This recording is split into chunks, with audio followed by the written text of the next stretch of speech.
Kamusta po kayo? Bago po ang lahat, first things first.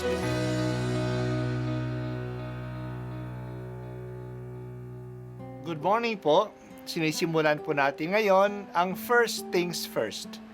At dito po, tinatalakay natin sa unang bahagi ng umaga natin ay ang first readings na binabasa po sa banal na misa.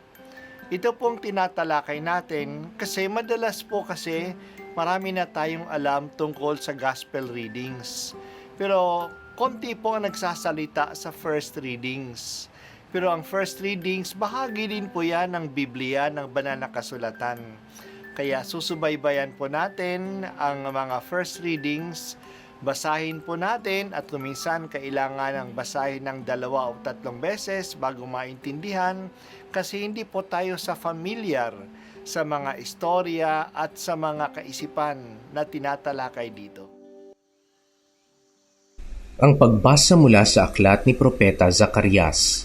Sinabi ng Panginoon, "Umawit ka sa kagalakan bayan ng Sion, pagkat maninirahan na ako sa piling mo."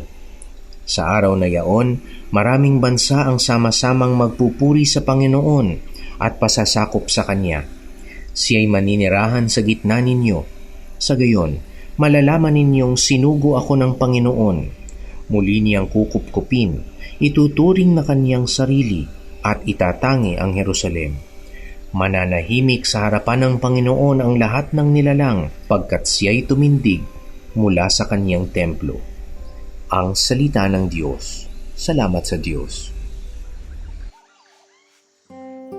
Ngayon ay kapistahan ng Our Lady of Guadalupe.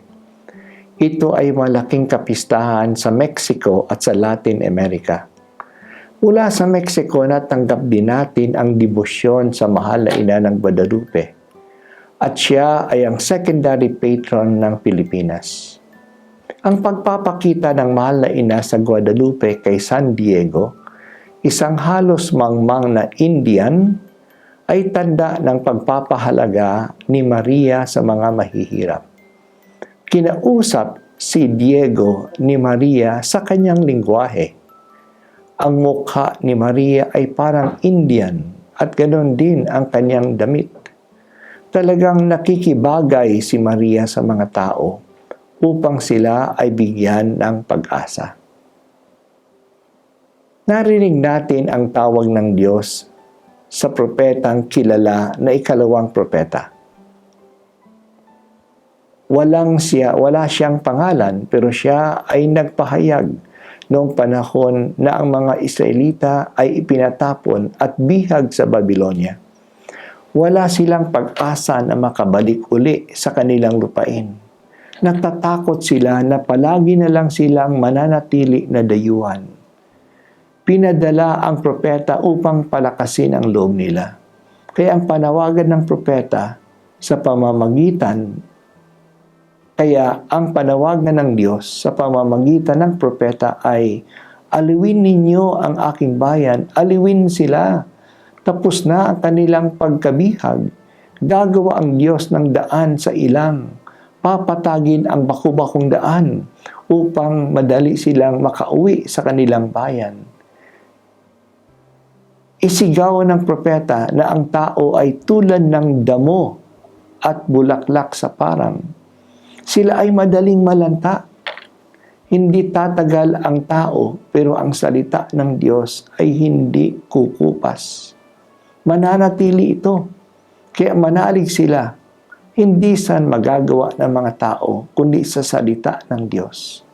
At nagsabi nga ang Diyos na makakabalik uli sila sa kanilang bayan. Dadalhin sila doon ng Diyos tulad ng pag-akay ng pastol sa kanyang tupa pauwi sa kanilang kinalalagyan. Wala pong hopeless case sa Panginoon. Makapangyarihan siya at siya ay nababahala sa atin. Walang imposible sa Kanya. Nangyari nga ang Kanyang sinabi.